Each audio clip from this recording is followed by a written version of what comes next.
Mm. Hey everybody, it's Liz Cooper-Smith with Silver Charm Events. I'm trying this new thing where I'm going to do the Ask Liz columns on Friday on video. We'll see how that goes. This is sort of going to be good because I've been trying to figure out the lighting at my office. This is my office. And yeah, we'll see how this goes. We'll do it this time and then, you know, see what we do next week. So anyway, I am going to read the email that I got. This is like Wednesday. Let's see. Dear Liz, my wedding is on February 28th, 2 weeks away. One of my bridesmaids had emergency surgery on Tuesday, and she's not going to be able to make the wedding. I had 4 bridesmaids, and my fiance has 4 groomsmen, and I'd like to keep it an even number. I have another good friend from college who I didn't originally choose as a bridesmaid, but I think she would be great. But I don't want to hurt her feelings since it's obvious she was a second choice or a fill-in. She's been to my 2 bridal showers and 3 bachelorette parties already, so she's met everyone else and knows she didn't make the cut. Should I ask her anyway? What do I do? She says no. 3 bachelorette parties. Actually, I have a bride right now who said I think she has 2. Where did I have my bridal shower? Oh my God, yeah, I'm sure you had it at Disneyland. 5 girls from Disneyland. It was actually an interesting story because half of them were from the East Coast, and it was the same weather it is now, which is like 78 degrees in Anaheim. And yeah, so we all had a pretty good time.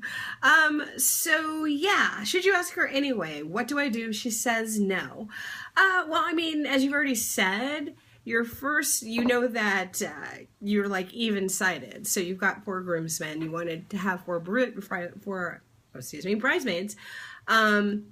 But you know, if that had been an option to just like figure out how to do it unevenly, if that was even something that you wanted to do, then you can of course still do that.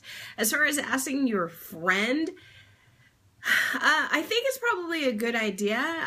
The odds are that she'll probably say yes, but of course you have to be a little bit careful because, as you said, she does know that she is your second choice. She has met everybody, and there is going to be that feeling. But as far as like asking her, one of the things that I always say, and if anytime you read anything that I've written about actual like working with couples and working with people, is that if you have a problem that you want to present to them, then you should always come armed with solutions for it as well. So what that means for you is that if you are going to ask her to be your bridesmaid, you also have to tell her how you're going to make this as easy as possible for her to do. In other words, where is she going to have to be? Where can she stay? She needs a dress. Can she borrow the dress from your bridesmaid who's not going to be able to make it? Are they the same size? If they're not the same size, can you get the dress altered to fit her? Figure out what the options are going to be for her for every part of this. Because one of the things you have to understand is that weddings, you know, when we're not talking about marriage, we're talking about weddings. Weddings mostly have to do with 2 things, and that is feelings, how you feel about your wedding, how other people feel about your wedding, how you feel about what it's going to look like, how they feel about what you're going to be creating. And there's also money, because this stuff is not like the cheapest. So if she's going to have to get a dress, is she going to have to buy it herself? Did you make everybody else buy it? What were the options for doing that? Did you give everybody bridesmaid dresses? Did you buy them yourself, in other words? So she's going to be thinking about that. It's one thing to say, yes, I'm going to be a bridesmaid. It's another thing when all of a sudden you've got to throw down $1,000 and fly across the country for it. So just figure out beforehand what it is that needs to happen in order for her to be a bridesmaid and make it as easy as possible. You don't have to throw a lot of money at her. You just have to tell her what's going on and what it is that you are going to do so she can say yes and not worry about it.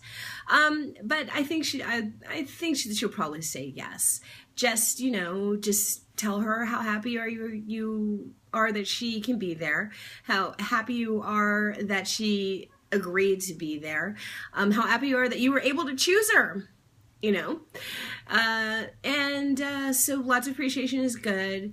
telling her what the next steps are is good. Making it as easy as possible for her to like step in the line is good. And you should be fine.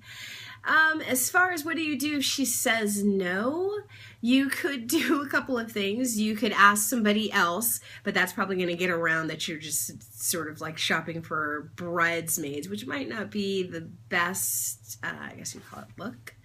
And you can also just figure out how to make a 4-on-3 thing work.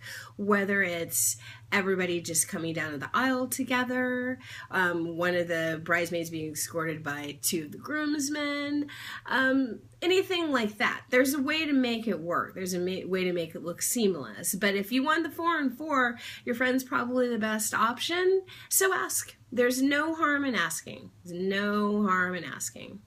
So, if you have any comments for this, you have any questions, go to my website, which is silvertrimevents.com. Go to the blog, and this is going to be in the blog at the same time that I'm putting this. It's going to be in the blog at the same time I'm sending out this newsletter.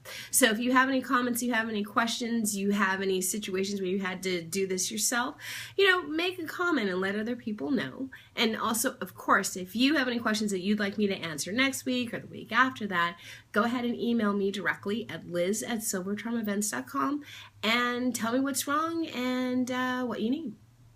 Thank you very much. I'll see you guys next week. Have a happy, happy holiday weekend, and I will see you at the end of the aisle. Bye.